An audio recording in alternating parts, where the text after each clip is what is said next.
How are you guys? We're Oh, great. we're doing well. We're doing well. A little dynamite. What up, though? What up, Dale? What up, though, Chris? I'm good. How about you? Excellent, excellent. So, Dynamite Sports.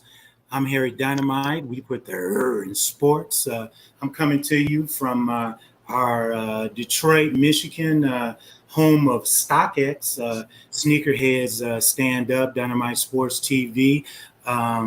Little Dynamite is coming from our Miami metro area podcast studio. And Chris Caulk is coming from. Right now, I'm in Oregon with my girlfriend right now, but I usually am out of LA. Okay, all right, all right. That's the place to be. So I'm gonna just put up who you are, and our guest today on Dynamite Sports TV, Chris Caulk. I had that spelled correctly, don't I, Chris? Oh, yeah, you got it right. All right, Chris Caulk, University of Southern California Trojans wide receiver, and we're going to be talking about the top 10 college athletes already getting paid under the new NCAA rules. Number one being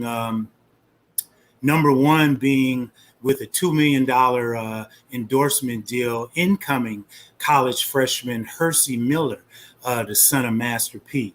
So before we get into that, I want to swing it over to Little Dynamite, just to kind of talk about our mission statement, swag from its lifestyles. Little Dynamite, swag from its lifestyles, Dynamite Sports, Sneakerheads. What do we represent? We represent the combination between technology, fashion, sport, and everything that's related to art and also sneakers. Well, basically, it's a combination, a marriage between all of them. Absolutely, I absolutely. love Well that. said, well said. So this year we've been doing a series. We're just starting it off small. We have some 1 minute clips, 2 minutes, series on G code versus the cheat code, and we've been highlighting super agent Rich Paul, and doing it in a sports journalism type way. We definitely respect Rich Paul. We respect all of his clients. We respect the entertainment sports industry as a whole. So, first of all, before we get into Chris's story about how he got to be a wide receiver for the USC Trojans, we're going to kind of highlight um, the topic. Right now, we're highlighting Hersey Miller, the son of rapper Master P, who signed an endorsement deal with Web Apps America. Web Apps America, and that endorsement deal was worth a whopping $2 million. Now, Web Apps is an American tech company specializing in web, mobile, and software solutions. Web Apps America is committed to supporting HBCUs, historically black colleges and universities in the United States. Miller, an incoming freshman at Tennessee State, will join the company as a brand ambassador, which is just phenomenal for incoming freshmen to have an endorsement deal. Chris, first of all, what do you think about that? Give me your views on that. I think that NIL is a kind of a multifaceted kind of approach. I think that it's one of those deals where it's about time that the NCAA does allow kids, like male and female college athletes, to make money off their name. And that doesn't necessarily mean getting just paid, but through the form of considerations, meaning products, clothing, experiences. Mm-hmm. And I think it's about time, but ever since July 1st, and this may not be super popular, but I've seen kind of a gold rush. A lot of people trying to get in on it, hitting people up that they've never even heard of, just so that way they could say they're getting in on it. And look, more power to you. Go after what it is, but I just don't know if it's sustainable in the sense of every single college athlete can be doing it. I don't know not sustainable in the sense of the college athlete side, but on the sustainable on the side of like the business who is inevitably going to be working college athlete. You know, but I think that if you can leverage what you use as your, I guess, platform, it's silly not to make money off of it, or silly not to get free clothes or free experiences or supplements or whatever the case is. Like my girlfriend, she plays volleyball up here at University of Portland, and she's been working with some like supplement companies like Liquid IV and a couple other ones. And I mean, like if you can manage to get those kind of deals, I'd say you should do it. I think it's awesome that they're inevitably allowing kids to do it, though. I think it's about time, and I wish I had it when I was at USC, though. I'll tell you that for sure. Say that again, Chris. I wish I had it when I was playing. I'll tell you that for sure. Now, was that on your radar? You know, as you and I were talking about before the in our just little pre-show kind of deal, like people were selling my jerseys online, a couple different avenues, and you know, I would always say yeah, but like you couldn't do it when I was there.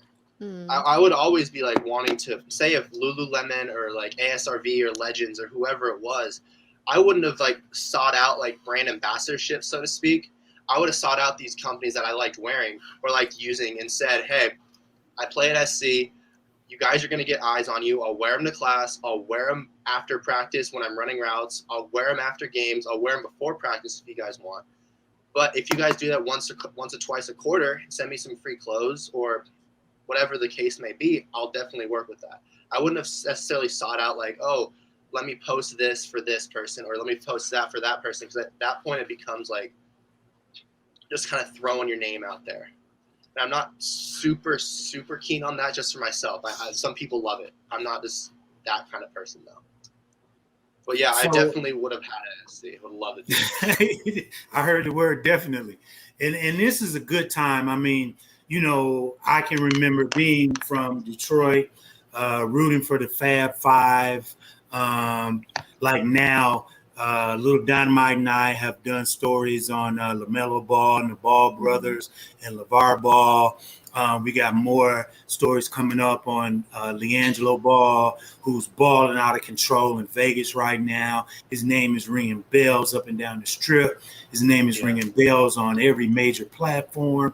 The Detroit Pistons, in my opinion, my humble opinion, kind of dropped the ball having LiAngelo Ball there and not giving him any playing time, but we did get the number one pick, so we're building.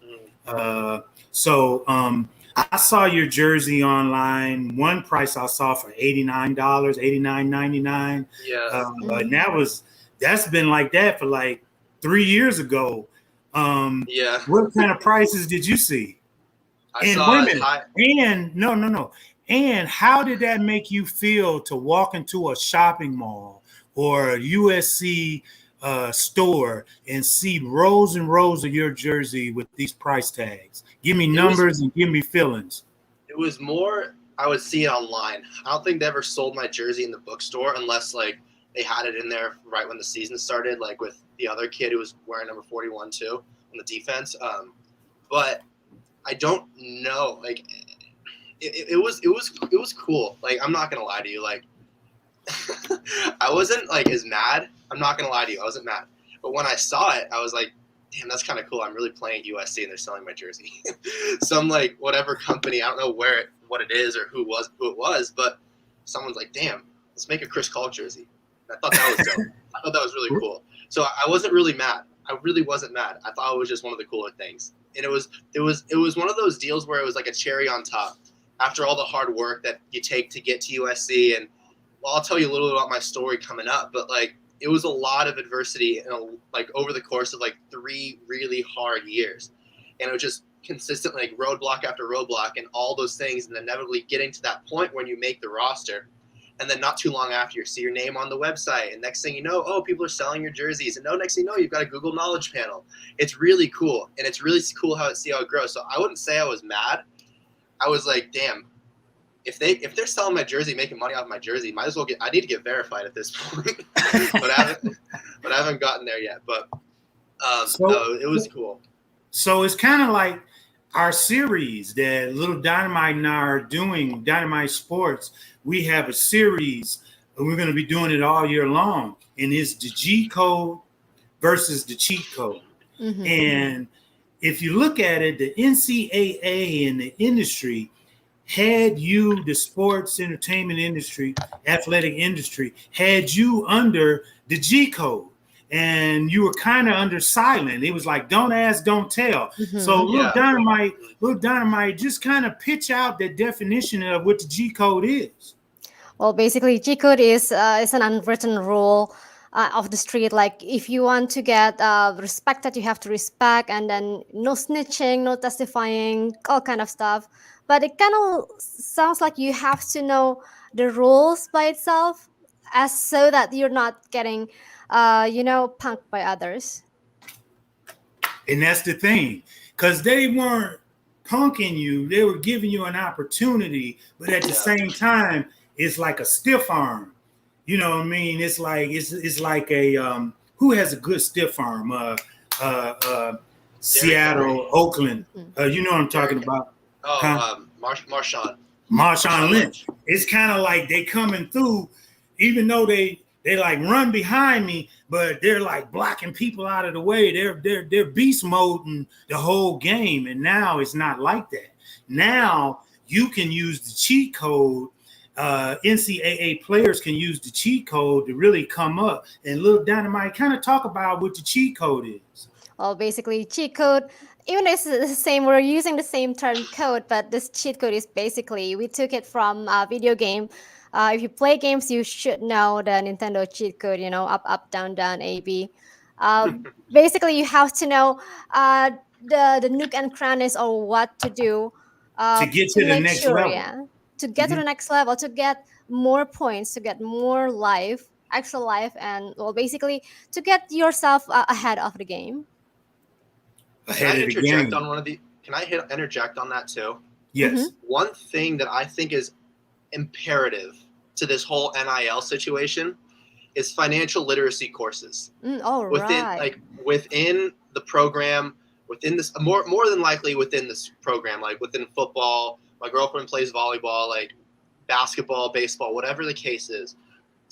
I've started reading like a lot of books over the past year and a half, and I've gotten fairly dare I say literate, just because I said literate. What kind of books? What kind of books? Like how to negotiate like a pro, or economic books, marketing? Yeah. Talk to me. So a lot of books, I'm reading right now, for instance, I'm reading a book called Tax Free Wealth. It's by one of the guys who wrote Rich Dad Poor Dad. And Rich Dad Poor Dad is one of my favorite books of all time. I love that guy. Guy. You got to watch Rich Dad channel on YouTube too. That's why Trump doesn't pay any taxes. Keep going. He doesn't. No. So yeah, and a lot of these books I read were they're very much like development. So it's more. I've looked at like financial development for sure. Like you got to read Rich Dad Poor Dad, Richest Man in Babylon, Tax Free Wealth. I've got right here. You've got like mindset books. Like I loved Can't Hurt Me by David Goggins, 48 Laws of Power. Absolutely David fantastic. Goggins is my main man.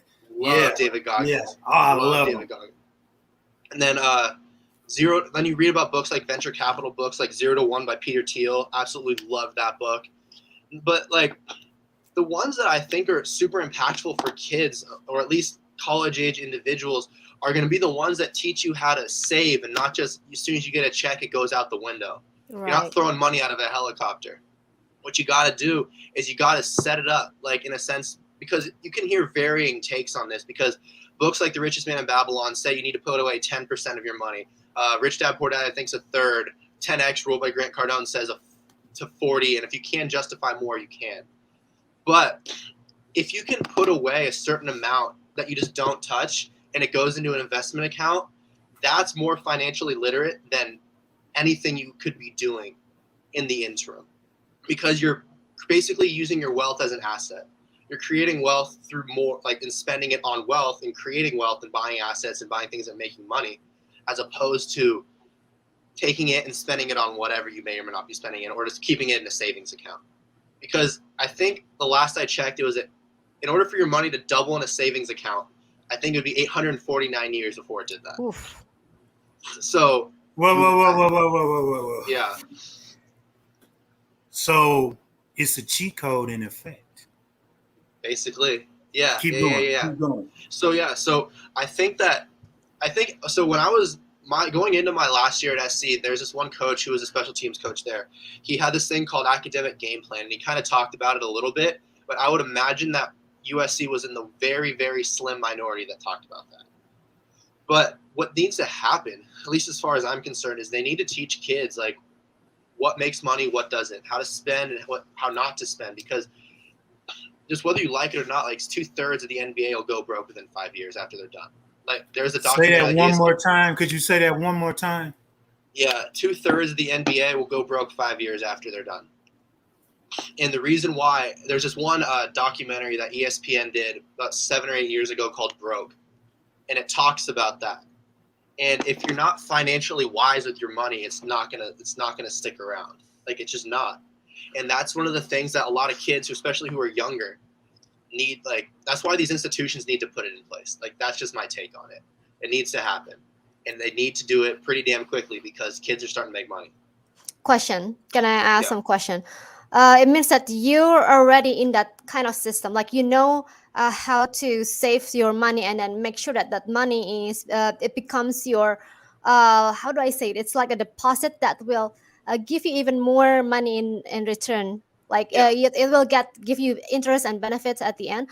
It means that you have to know someone first, right? Like you know someone who teach you about that stuff because from as far as I know, no institution, like no formal institution, like teach you stuff about that, like about stock market or deposits or things like that. So how Yeah. do you think the best way to solve the problem, especially for youngsters? For sure. No, that's a good question. But everything that I've had, I'm not like by any means like super superfluous in my knowledge because I'm not there yet. Mm-hmm. But what I will say is everything that I've learned has come through like books or videos. I haven't had like a mentor or anything like that. Everything I learned about investing or whatever came in the form of Rich Dad Poor Dad, Richest Man in Babylon, all these different types of like that are intelligent investor. They're books. Like you can buy them. They're like $9.99 a piece. YouTube videos are free.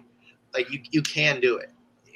Information's out there, and one of these guys who's a very smart individual who I'm come to know pretty closely, he always said, Chris, information lives somewhere. You just got to know where to find it. So you got it's out there. You can find it. Books cost a certain amount, but I'm sure you can get audio books for free. Like I'm listening to a book right now in accordance with reading it. It's on Spotify too. But yeah, everything I've learned is from books or from videos. Like if you spend your time as like an asset, like you can do that. Like granted, college athletes have less time, but it doesn't take a lot to change your thinking about how to approach the topic of financial literacy. It doesn't take a lot. Once you read it, it kind of shifts. Like I remember having this epiphany, so to speak. I was in Arizona and I was reading Rich Dad Poor Dad, and I think to myself, like, clicked, and that was that, and that changed my thinking forever. And yeah, because the whole thing about being an employee and an employer and employing individuals and how the tax bracket is set up to where if I employ individuals and the more individuals I employ, I pay less tax. Yeah. So it would behoove me to be an employer as opposed to an employee who pays tax out of the yin yang. Yeah. It's just the nature of the tax code. It's just the nature of the tax code. And the tax code is set up. I don't know what they're going to do with the changes of the tax code over the next 2 years until the next election. But the way that the tax code is set up is that way you can use it. Like there's a list of there's a list of things that if you do, and like for instance, real estate is a very low tax kind of deal. So if you're in real estate and you know how to use the tax code correctly, like you said, Trump doesn't pay a whole lot of taxes. But that's by design because he uses the tax code to his advantage. And I'm not sitting here advocating for Trump, but I'm saying like he is one of the people that the Rich Dad channel loves to use as an example of someone who plays the system, I guess, well, depending on who you're talking to. Right. From a financial perspective, well. Exactly. And it's interesting you should say that because before we get into your story and on the field at USC as a red shirt walk on, is that correct? Yeah, it was red shirt, junior, senior. Yeah. Okay. So before we get into that, keeping up with the theme of sneakerheads, let's because this Sneakerheads DYNMYT Sports TV. I want to know. Well, first of all, I have on some lightweight Sauconys. These Sauconys, and they're comfortable. These are the Shadows. Okay. These are the Saucony Shadows. But they're comfortable. You know, they don't have too much wear and tear on them. They look comfortable. Oh yeah, absolutely. The Saucony Shadows. And what are you rocking today? I knew I was coming on y'all's show, so I had to make sure. I'm gonna take it off. Right. Let's see what he has on, little DYNMYT. I got the retro high one. Ooh. Oh, Atlanta Hawks highlight reel OGs. Ooh. Did Dominique ever put those on? Did Nick ever put those on the human highlight reel? He should have. He didn't really need to. Got up here. You can. I don't know. It's kind of tough, but they have like little strips of film for highlight reel. That's awesome. Nah, those are the first pair of Jordans I ever bought. I think it was a sophomore in high school. The first pair. First pair. I am unbelievably OCD about my shoes. I am so focused on them. Like, or not focused on them in the sense of like I keep them so damn clean because one spot I'm getting that off. Yeah.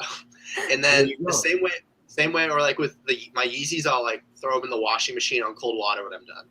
Like it gets. I'm just like that with shoes. Like I'm a very neat person to begin with, but shoes are a different story too. Like if I'm looking at like the desk right now and the fact that there's certain things not in a particular order, I'm like, all right, I just need to focus on the show because if I do keep looking, I'm gonna start organizing. Check it out. Yeah. Check it out. Now, for you, Chris, for you being our first guest on our live streams on our inaugural show, a little DYNMYT and I wanted to gift you a pair of shoes, but you have. Actually, I have 3 gifts, and you could just choose from the 3. And the shoes is one of them. But the first gift, you can have a daily breakfast supply of Honey Nut Cheerios. These are fresh. They'll last a good little while. You know, the Honey Nut Cheerios. You could choose from these. Or, keeping up with the G code versus the cheat code, you can have this Reese Cup wallet. It's a Reese Cup wallet made by an inmate at a California state penitentiary. And this Reese Cup wallet is empty. Big Dog didn't give me anything. He might want it back, but I'll send it to you with not an address on it. But this was made inside of a facility. You can choose from that. Or you can choose from these Air Force Ones. Just happen to be in your size, a size 13, kind of like mustard and olive with the mustard shoestrings and the kind of icy mustard bottoms. And they just happen to be in your size. So everyone stay tuned to the end. This is Intelligent Sports Talk. Yeah. And we have 2 of them. Don't make the choice so hard for him. Don't put too much on me. I think I know. This is Intelligent Sports Talk. So I know you're a USC graduate, Division I, and we hope and trust that you'll phone a friend and make an intelligent decision of which parting gift you'd like to have as our inaugural guest. So put your thinking cap on. I'm going to think long and hard about that one. He's thinking that Reese Cup wallet, little DYNMYT. Yeah, I bet. That looks rare. Oh, this is rare. You You got to put in a lot of work to get this one. Unfortunately. Someone had to. Yeah. So, Chris, take us back to your journey of making it as a wide receiver at the University of Southern California Trojans, who beat my Michigan Wolverines many a day. We got you guys a few times in the Rose Bowl. I used to train for marathons up in the mountains in Pasadena. I got friends out there in Southern Pasadena, South Pasadena, Old Pasadena. I told you I used to work for eHarmony in Pasadena. I used to have date night there at PF Chang's a lot. I used to go there every Saturday to Pasadena for date night. So it's near and dear to my heart. Your team's near and dear to my heart. Take me back. Let me know what's really going on. Shit. I'll tell you what. Let me start this off by saying glory to God for this. Glory to God for that. I am forever grateful. I am so blessed to have played at USC. It starts a long time, and I'll make it more abridged, but I always wanted to go to USC. My dad went to SC, and ever since I was like a kid, like a really young kid, I always was like a USC nut. My brother's room was painted cardinal and gold. Like, that's how crazy it goes. But start like taking it back up, like senior year in high school, like starting there kind of just transpired from there, my senior year up through my second year at junior college. I went to 3 junior colleges in 2 years, tore my ACL my senior year of high school and tore my meniscus too. And it just felt like one thing after another. Just, one thing on top of it, family, financial, emotional, my mental, whatever kind of like roadblock you want to throw in there. I feel like it was one of those tests where it's just God, like, all right, you really want it? We'll keep throwing things at you. We'll see what happens. But it was one of those deals where I was so sure on what I wanted and so sure that I wanted to get to where I wanted that I wasn't going to let anything stop me, no matter what the case was. And I'd be lying to you if I said it wasn't like partially selfish because of all the people who doubted me. And I just couldn't let them be right either. I couldn't. But that day where I made the team, I'll tell you what, that was one of the best days of my life. Like, take me back, Chris, to the day you walked on and you bammed on those gates at the Coliseum in Los Angeles, the legendary Los Angeles Coliseum, home of the Los Angeles Rams at one time, home of the Oakland Raiders at one time, home of legendary players who played for the University of Southern California Trojans. Take me back to that day. So that'd be my first game as a Trojan. My first game as a Trojan was against Colorado, 2018. And I was so just in awe of everything. I'm like, there's just got to be something wrong. Like, I remember walking through, I'm like, damn, like, this is so cool. Like I got here. I'm here now. And I remember getting on the bus to head over from the locker room over to the Collie. And I just remember getting on it and then seeing the police escort right next to me. I'm like, oh my gosh, like, I'm playing at USC. This is so crazy. But anyways, they're taking us through these like side streets. We come to the front of the Coliseum, and then the Coliseum's obviously got the big peristyle right there. They've got like the big like torch on top with that big facade of that white like sandstone or whatever it is. You mean the one from the Olympics in the 80s? Yeah, the Olympics, yeah. But they built it for the Olympics like in really early. But so that day, it was like October, I don't remember what day it was, but just pulling in, and you just see fans on both sides. I think we lost Harry, but you see fans on both sides of the bus. And I get off the bus. I've got my backpack on, and there are just swarms of fans on each side of the side, like each side of that little player walkway you go through. And that player walkway is called Trojan Walk, and it's been a tradition for as long as I can remember. And I just remember seeing all these people and just I'm just walking through these people and getting to the parasol and walking down the stairs, and then getting onto the field. And the second I walk on the field, I start tearing up. I started crying. Like I wasn't like bawling, but I started like tearing up. I'm like, I did it. Like I really did it. And then I get into the locker room and I see my nameplate, Chris Caulk, number 41, USC Trojans. I'm like, oh my gosh. And then that game we ended up winning, and it was a really amazing deal. And I am so blessed, and glory to God for that experience, because it was one of the most amazing experiences of my life. Absolutely. Take me. First, I want you to take me to when you went to the Coliseum to bam on those gates with the other two guys who were trying out on the walk-on. And then I want you to take me inside the bubble on the field as you look out and the lights are glaring. You can hear the crowd. You can't see anything. All you can see is the guy in front of you. Take me to those two places. Yeah, so that first time when I walked on, that was at the practice field, and it was about late August, and like I said on another interview called The Former Athlete, really awesome interview too, another cool podcast. But I remember just knocking on the gates because the guy had just texted me, "Hey Chris, you're trying out today." After all the work that I had put, I was like, "All right." So I hit those gates super hard, and this fucking security guy looks at me and goes, "Yo, what are you doing here?" I'm like, "I'm here to try out." And like, okay, so they let me in. And the mindset that I had at that point, I was reading this book called Mind Gym.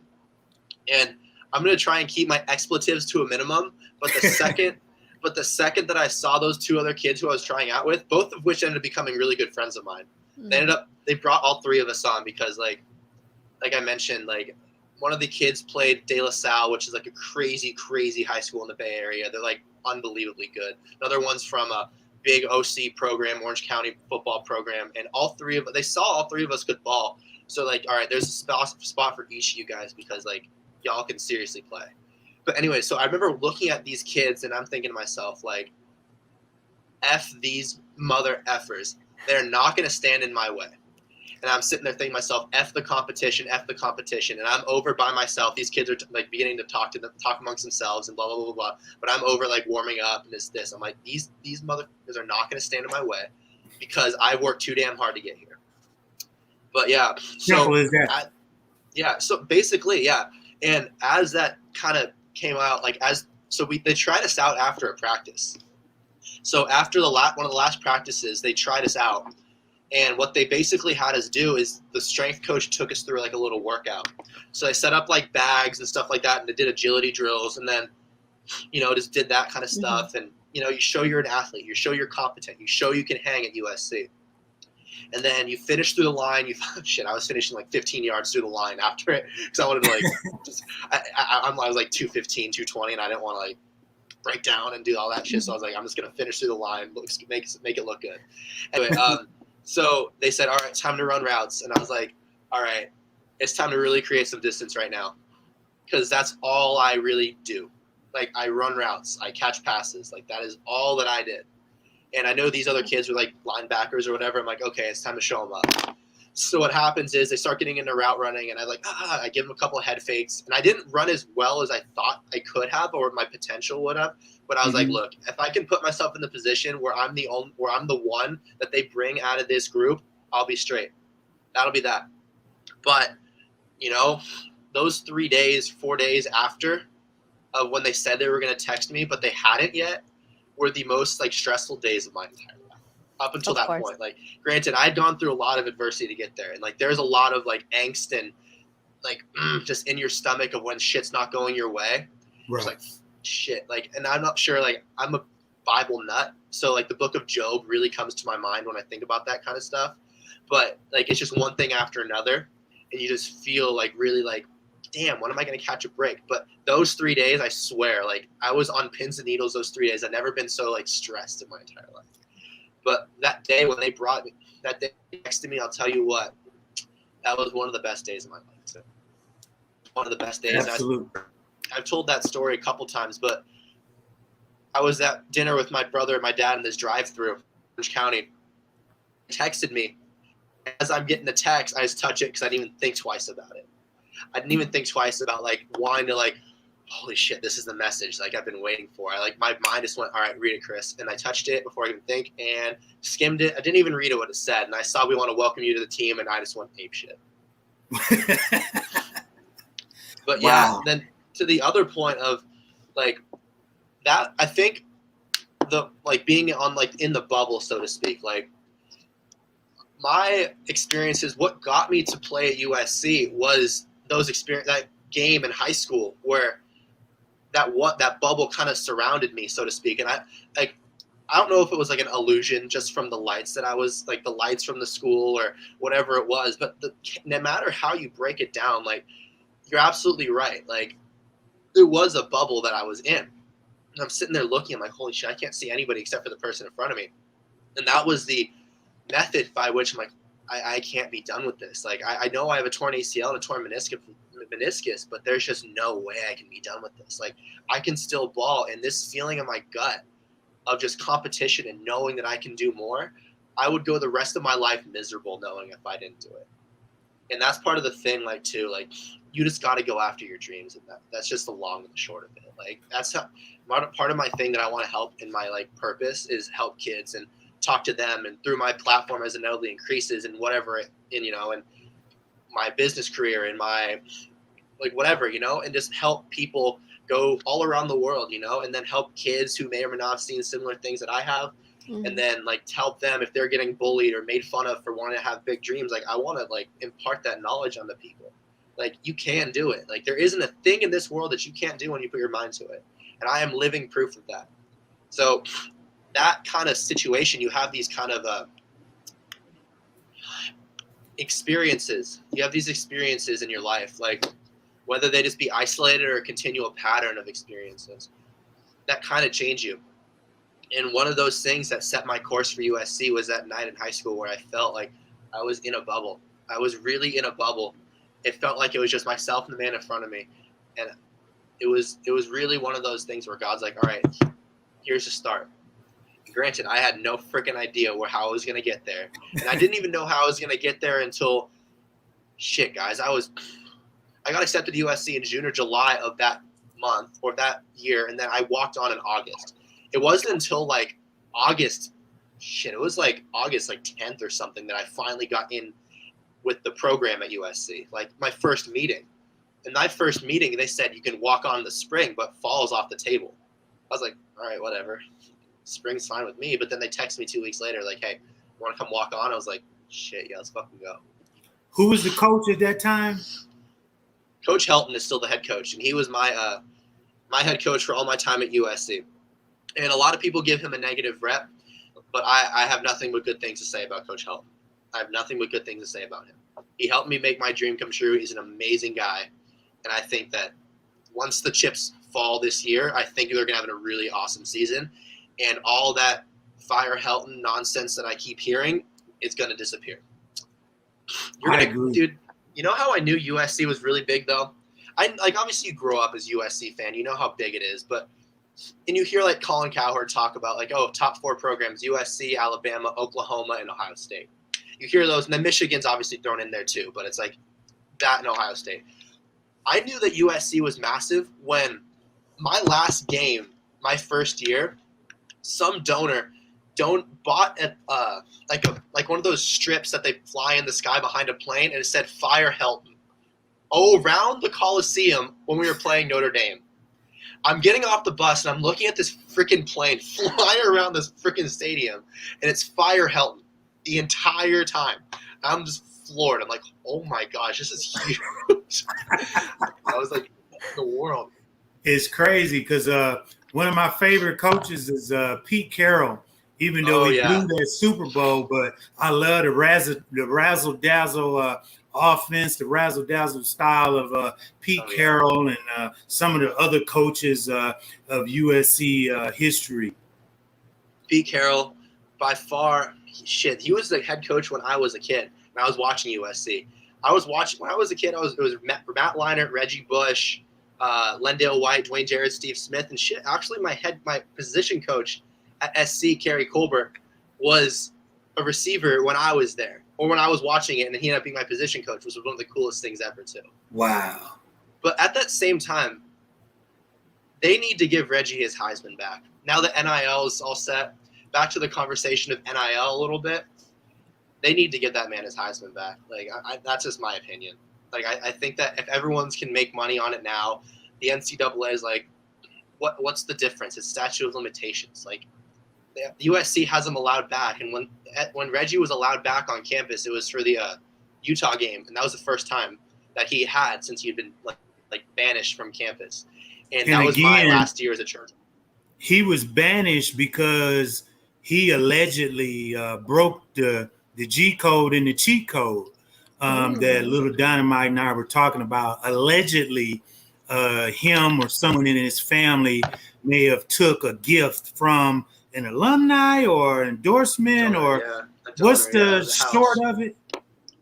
As far as I remember, it was like Reggie's from San Diego too, and I think that the story is that, I mean, this is common knowledge, so I may or may not be butchering it, but I think that they got a house in someplace in San Diego, like towards the end of his time at USC. Like, I think he was out that next year anyways, so it's like, granted, he broke the rule, he broke the letter of the law, but now that the spirit of the law has changed, like, y'all need to fucking relook at that. That's just my opinion. Give Reggie Bush his Heisman back. We need to start a campaign. Yeah. Give Reggie Bush his Heisman back. So allegedly, he was gifted a house. I think his parents were, yeah. That's as far as I know. But at the same time, it's like, I'm sorry, like I don't know many guys outside of USC who played college football, because I was, like I said, I wasn't like a high recruit. I wasn't anything. I was a 0-star recruit. Like, walk on, complete walk on, not even a preferred walk on. I was like, all right, Chris, here's your shot, make the team. That was it.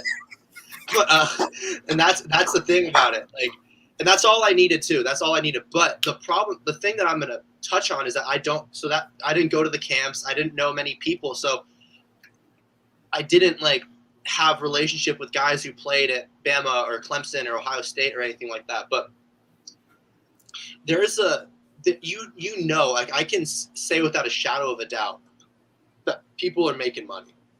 They have been making money. It's just been done under the table. And that's like, everybody knows it. Everybody freaking knows it. Like, give me a break. Like, it's commonplace. Everybody talks about it. Like, you think these fools are driving cars that they can't pay for? They're from like the projects too. Like give me a break. Like, give me a break. Like, even now, allegedly, even LeBron James's mom, when they were in the projects in Cleveland, popped up with an Escalade, allegedly living in the projects, and her son's balling out of control at high school, and ESPN2 made their career on him, following him around the high school games as a sophomore and junior. Yeah. Forget his senior year. It was over with. As a sophomore and junior, he had ESPN2 following him around in every game. That's so cool. But yeah, no, it's one of those things that's like inevitably happens. Like, it's happened. Like, I can almost guarantee that it's happened. I can't say like personally, like I've seen anything because I don't know these guys. Yeah, I don't know. Mm-hmm. Allegedly, like I'd be willing to bet that allegation is true. That's all I can say. Yeah, and just by the way, let me disclaimer that nobody at USC did. Nobody at USC did, because Coach Helton, obviously a man of very high moral standing, and even the guys at SC, like they would have probably like even said no, just because of the fact that it was like, you don't want to disappoint Helton. Like, and even like I know I can fucking for sure say that it didn't happen while I was there. I can guarantee you that. That's what's like. But I mean, it's different. Like USC, like I don't know how different programs are run. That's the thing. Like, a lot of people ask me, like the most commonly asked question, whether I'm in an airport, at a restaurant, interviews, wherever the case is, like someone will come up to me and ask, "What's your opinion on Coach Helton?" And like I just said to you guys, I have nothing but good things to say about him. And because everyone's looking for, the hot take, like, and I don't even have that like clout like that, but like if someone says, hey, I talked to a USC receiver who said something bad about the head coach, they're going to tell it to their friends, and then you never know who their friends are. So like, and I'm just being straight too. I love Coach Helton. He made my dream come true. Like, he made my dream come true. Awesome guy, and like I enjoyed every second of playing USC. I did. Absolutely. And just a side note, a little dynamite. Reggie Bush, who played a USC running back, who allegedly received a house in his senior year. He was married to Kim Kardashian. Oh. And he played in the Super Bowl in New Orleans and won the Super Bowl. And all of the Kardashians were there doing selfies and everything. It was quite a happening. You remember that, Chris? Bad. Want to hear something kind of funny? Please. Sure. About that. So my grandma, so the Kardashians are originally from San Diego. Like, they're originally from San Diego. My grandma. Before they moved to Calabasas. Yeah. So my grandma is from San Diego too, obviously. But she was really tight with their grandma. Like, super tight. And like, they were really, really close. They'd go to lunch together and all that kind of stuff.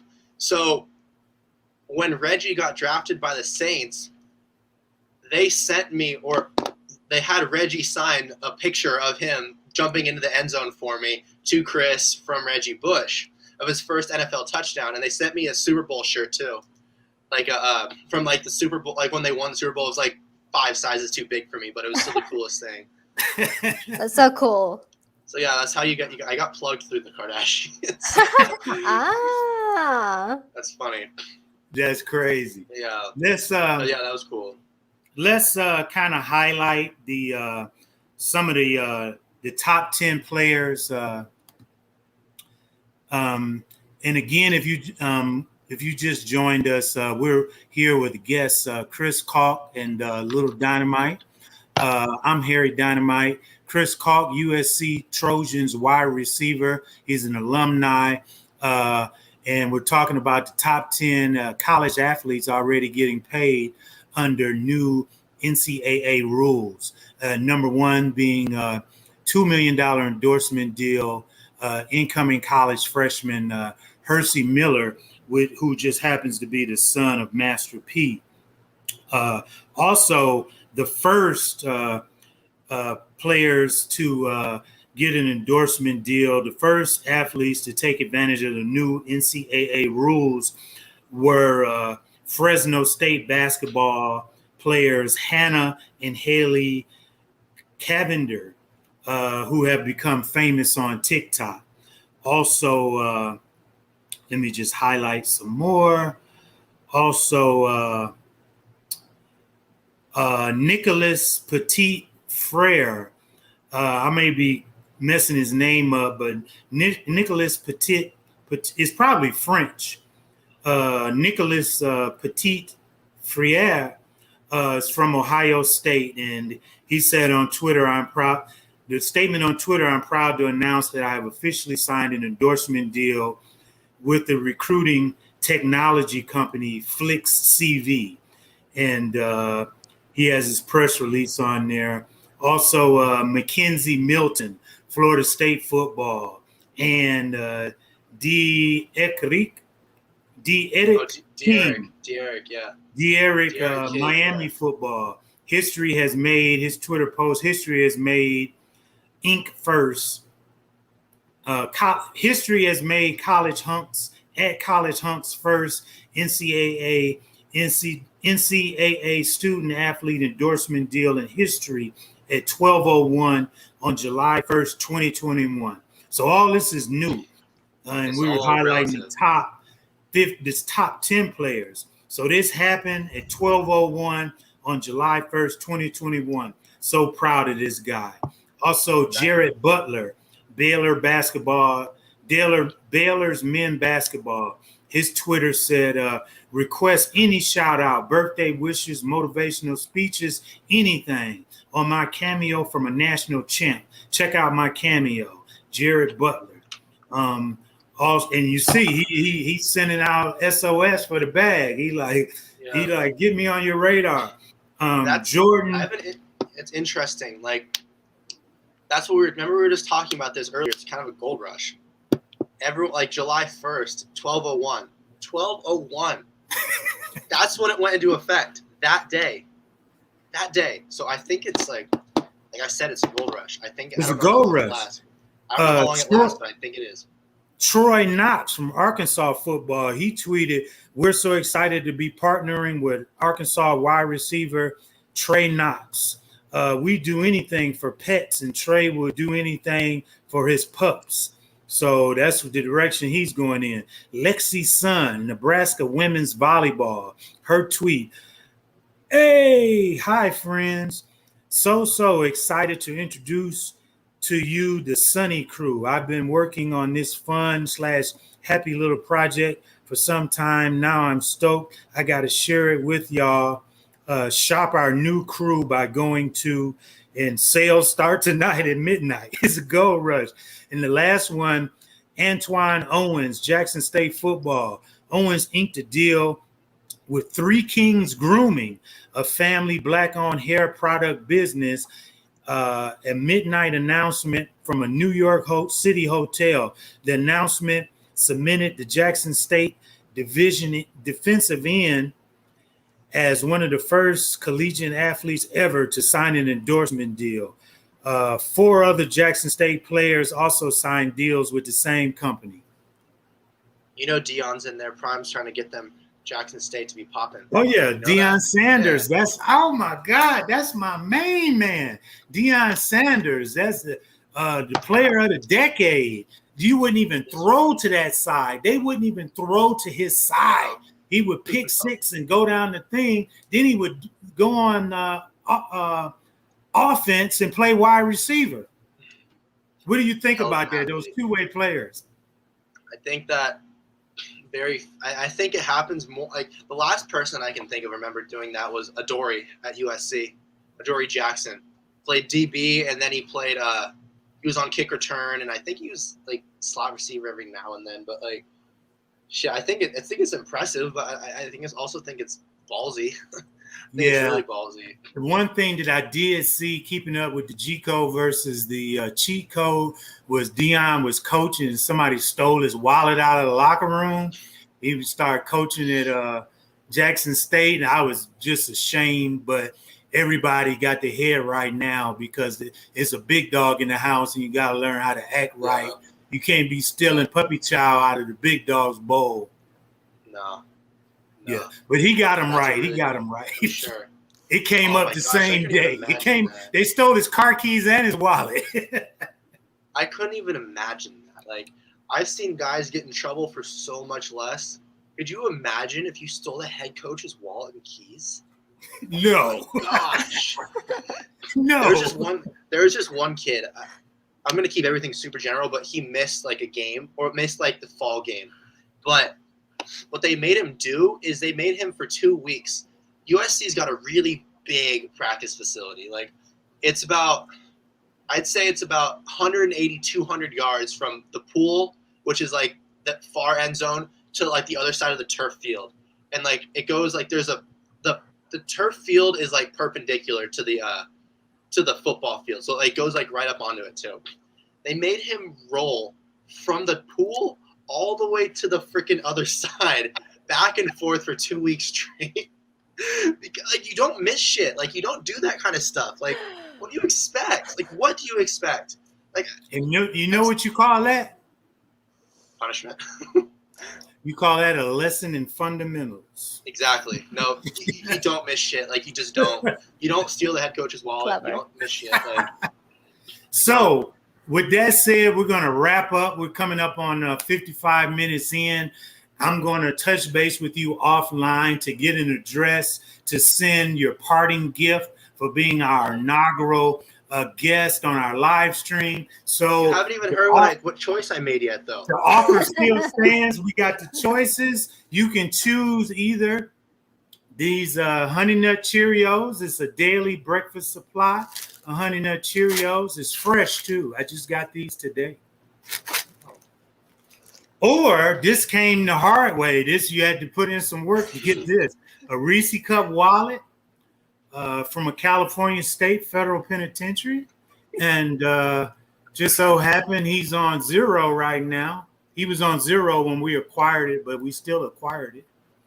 You can choose that. This is pretty nice. It was handmade. This is custom. It's custom.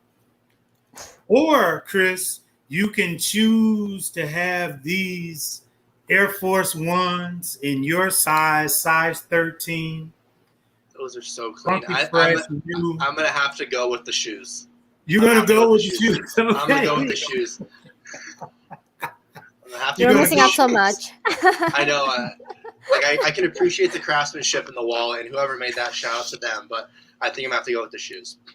All right. We appreciate you. Little DYNMYT, Chris Caulk.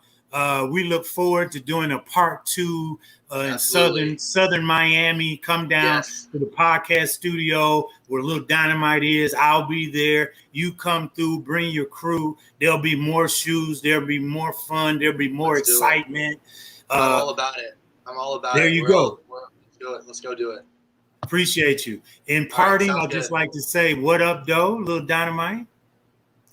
Great. What up, dude? So cool. Basically, thank you for watching, I guess. Great. So what do I do now?